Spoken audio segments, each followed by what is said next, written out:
بات آپ کی خدمت میں عرض کروں، کیا عنوان باندھوں؟ جو بات آخر میں آپ کو سمجھانی ہے وہ ہے بوڑھے لوگوں کے تعلق سے۔ یہ جو بڑھاپا ہوتا ہے نا، یہ بچپن کی طرف لوٹا دیتا ہے آدمی کو، اعصابی طور پہ انسان کمزور ہوتا ہے۔ بوڑھے کے لیے اٹھنا چلنا کوئی کام کرنا مشکل ہوتا ہے۔ اسی طرح طبیعت میں تھوڑی بازو کا تیزی آ جاتی ہے، جلدی آ جاتی ہے۔ آپ یہ سمجھ لیں کہ اللہ تعالیٰ نے جب ان کے جذبوں کو بوڑھا کیا نا، کمزور کیا ہے، تو بچوں کو اسی حساب سے جوان کیا ہے۔ ان کے بوڑھے ہوتے ہی بچے جوان ہو گئے۔ اب آپ کا کام یہ ہے کہ آپ اپنے بزرگوں کے تعلق سے، بالخصوص ماں باپ کے تعلق سے اپنے بازو کھلے رکھیں۔ قرآن مجید نے حکم یہ دیا کہ اف نہیں کہنا، اف۔ آپ اپنی زبان میں، اردو میں، چلیں ہم عربی بھی نہیں جاتے، یہ لفظ اف ہے نا، یہ اردو کا لفظ ہے، اور اس میں کوئی آپ کو بہت زیادہ تلخی نہیں محسوس ہوتی کہ آپ نے اف کہا۔ آپ فیل کرتے ہیں کہ یہ نارمل سی، میں نے نا او اف یار تم کیا استاد ہے، اس میں بھی بڑی تہذیب ہے۔ اب جب کوئی آدمی اردو، جو روزمرہ اردو جانتے ہیں، ہلکی پھلکی شاعری سے دلچسپی رکھتے ہیں، وہ جانتے ہیں کہ لفظ اف یہ ہلکا ہے، یہ کچھ ثقیل جملہ نہیں ہے، آپ کی طبیعت پہ بوجھ نہیں بنتا، اس میں کوئی گالی نہیں ہے، اس میں کوئی تکلف نہیں ہے۔ قرآن مجید نے کہہ دیا کہ ماں باپ کو اف بھی نہیں کہنا، یعنی ہلکی سی بھی شکن نہ آئے تیرے چہرے پہ، بازو کھول کے رکھ۔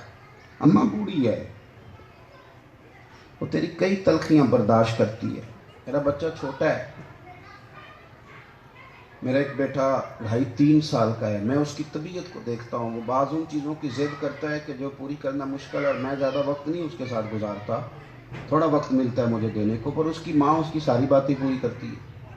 وہ کبھی کچھ کہتا ہے، کبھی کچھ کہتا ہے، کبھی بڑا ستاتا ہے، کبھی رونے لگتا ہے، کبھی اس چیز کا سوال کرتا ہے جو ممکن نہیں، اور اس کو سمجھانا بھی ممکن نہیں۔ بچے ضد کرتے ہیں۔ میں دیکھتا ہوں کہ مائیں رات کی تنہائیوں میں، صبحوں کے اجالوں میں، اور عورت کے وہ دن ہوتے ہیں جو اس کے پہننے کے ہیں، کھانے کے ہیں، جوانی کے ہیں، پر وہ لٹا دیتی ہے سارا کچھ۔ اب اپنے گھر میں کبھی پلٹ کے دیکھیں کہ کس مشقت کے ساتھ، یعنی کہیں آنا جانا ہے، کہیں رکنا ہے، تو عورت، مرد جا سکتا ہے کہیں، آسانی سے نکل جاتا ہے بچے چھوڑ، بی بی نتھی ہو گئی ہے ان بچوں کے ساتھ۔ لیکن بچے جوان ہوتے ہی ابا کے کبھی کبھی قابو آ جاتے ہیں ڈنڈے کے ڈر سے، لیکن سب سے پہلے جب وہ کمر دکھاتے ہیں تو ماں کو دکھاتے ہیں۔ ماں ایک بے لوث چیز کا نام ہے۔ بچہ جب تک اس کے گلے میں پاؤڈر ڈال دو، خوشبو لگا دو، کپڑے بدل دو، تو سب کا رشتہ دار ہوتا ہے، چچا کا بھی، دادا کا بھی، ابا کا بھی، سب کا۔ لیکن اگر وہ پیشاب کر دے، کپڑے خراب ہو جائیں، تو پھر کس کو آواز دیتے؟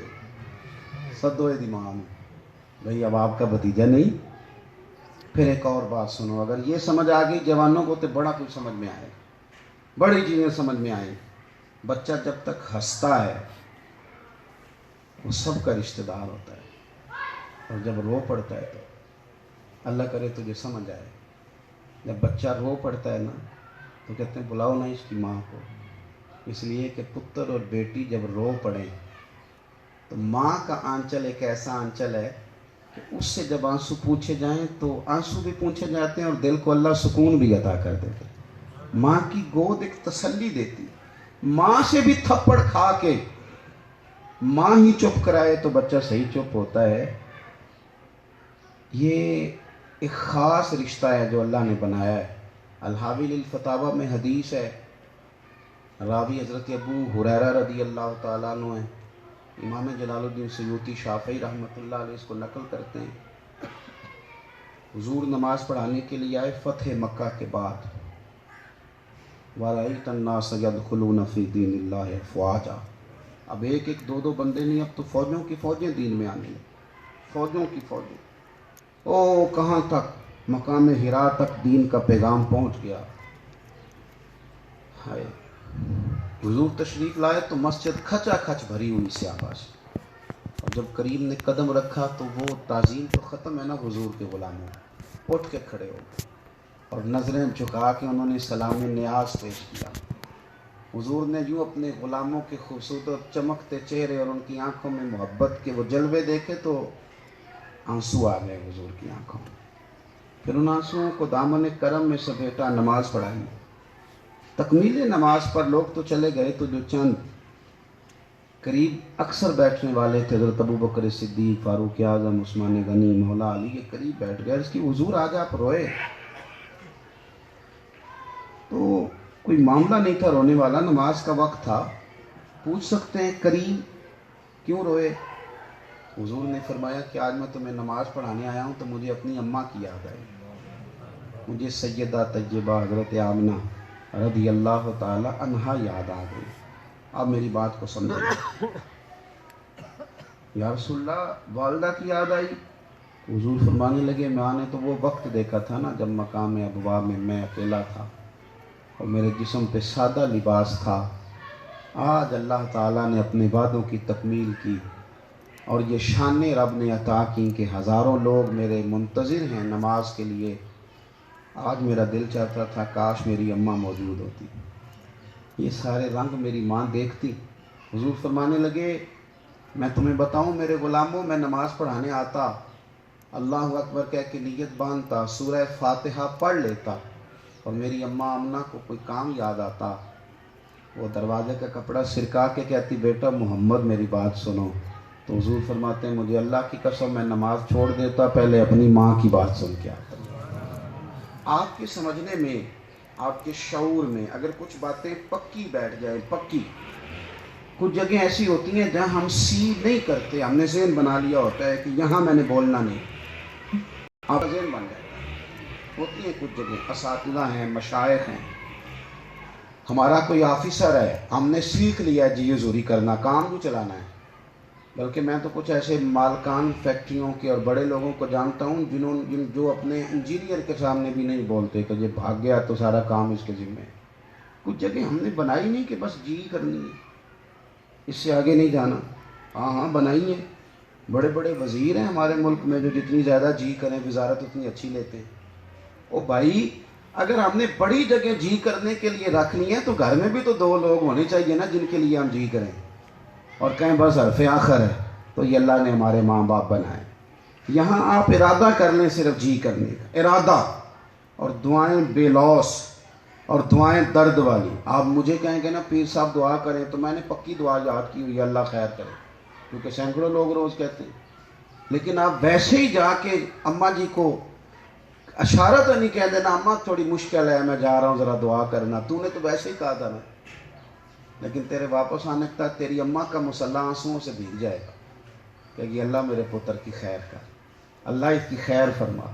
لفظ تلفظ سیدھے ہونا ضروری نہیں، دل کا سیدھا ہونا بھی تو بڑا ضروری ہے نا، فقط اتنا ہی تو ضروری نہیں۔ تو ماں باپ کے ساتھ عقیدت کا رشتہ بنائیں، محبت اور وارفتگی کا رشتہ بنائیں، خلوص کا۔ مائیں بڑا کچھ ہوتی ہیں، باپ بڑا کچھ ہوتے ہیں۔ والد کا پی ایچ ڈی اسکالر ہونا ضروری نہیں، بس ابا ہونا ضروری ہے۔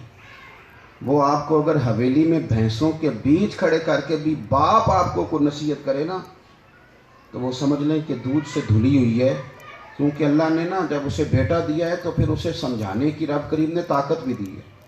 اور ماں ہم کی کچھ نہ جانتی ہو، کوئی دو لفظ بھی نہ پڑھ سکتی ہو، اردو پنجابی کے بھی، لیکن جب اللہ تعالیٰ اسے ماں بناتا ہے تو آپ کے حصے کا دودھ بھی اسے دیتا ہے، آپ کے حصے کا کرم بھی اسے دیتا ہے، اور جو آنچل ماں پھیلا سکتی ہے سمجھانے کا وہ کوئی دوسرا پھیلا سکتا۔ حضرت بایزید بستامی رحمۃ اللہ علیہ فرماتے ہیں کہ میرے دل میں بات ختم کرنے لگا ہوں، میرے دل میں لو لگ گئی، ایک لو لگ جاتی ہے نا، رب کریم کو تلاش کرنا ہے، پھر تیری تلاش میں پھرا میں جنگل پہاڑ اور دشت میں، معرفت کا نور لینا ہے، اس کی حضوری کو حاصل کرنا ہے۔